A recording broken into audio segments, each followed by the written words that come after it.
این زن برای خانه‌اش که چند روز پیش همسایه‌اش ویران کرد ماتم گرفته است. در اینجا که خانه میراثی پدرش بود با 2 کودکش زندگی میکرد. پدرش میراث داده رفته. من مردم، من گفتم من زندگی بیوه شدم، من گفتم همینجا زندگی کنم. دهه کلتشور در 40 کیلومتری شهر باختر مرکز ولایت ختلان جایگیر است.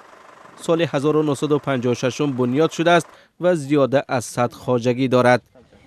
موافق شریعت اسلام و همچون بعدی وفات پدر با همین کس وای ترکه همچون ترکه وای کرده تقسیم کرده دادگیان که در کوچه نمونده زندگی کنه اینجا. سال 2017 مقامات از ساکنان کلتشور خواستند که برای منزل و زمین‌هایشان سندی رسمی گیرند، ولی تا حال به بسیاری از آنها اجرای این طلب میسر نشده است. هر هم قشلاقا هم کلتشور نمیشه گذاشته حجت کرده است. لیکن اول 80-90% نبود. محمد علی قربان مراد در این گوشه دهه سال 1988 خانه ساخت. زمین ناآباد را آباد کرد و تا دم مرگش در سال 2015 منتظم انداز زمین را می سپرد. اومده هم میدونه همسایه همه ایروی خون نباشم، ایروی عدالت، ایروی همسایگری. از زیورنسا محمد علی 28 ساله که بعد جدایی از شوهر در این خانه میزیست، همسایه دیوار به دیوارش طلب کرد که زمین او را ترک کند.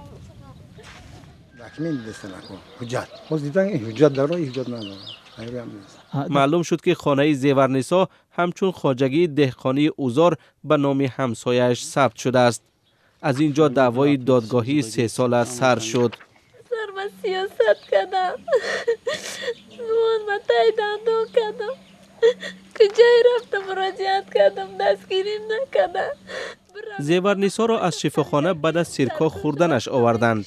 وقتی در شهر باختر بود که گفتند خانه‌اش را به خاک یکسان کردند. اول لوق پروش برآوردن، بعد نه دودری را زدن، بعد یادم پس بعد خانه را با کوال چپا کردن و سوزاندن.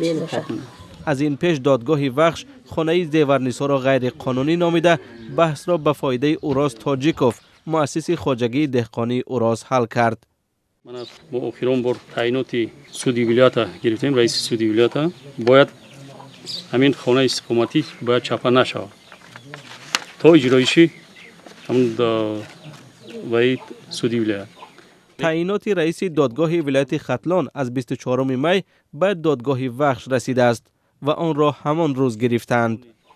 لیکن با این نگاه نکرده سودی ناحیه وخش جوچیان سودی ناحیه وخش خلاف همین قانون عمل کرده، خانه را با ذمه همون تاجیکوف اوراز وای کرد، فرزنداش خاطی همسایه‌اش خاطی اومده چپا کرده.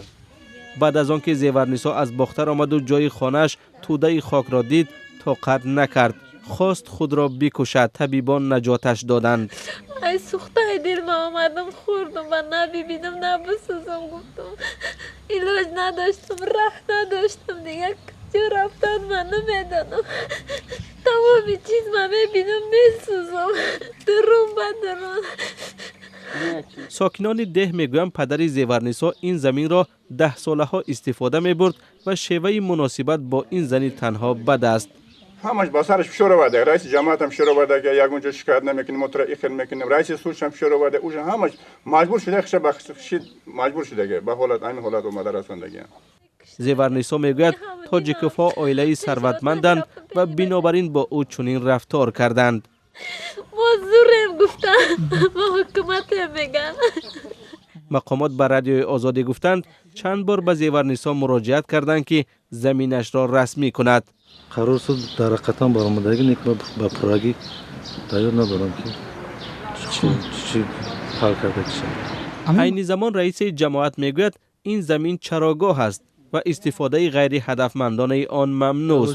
زمین چراگاه و قرار جمهوری جمهوری. علیم خان تاجیوف پسر صاحب ملک نو را در اینجا یافتیم و به ما گفت در این حدود باغ بنیاد میکنند. جوانان باغ تشکیل میکنند. دیگه هیچ نمیکنند.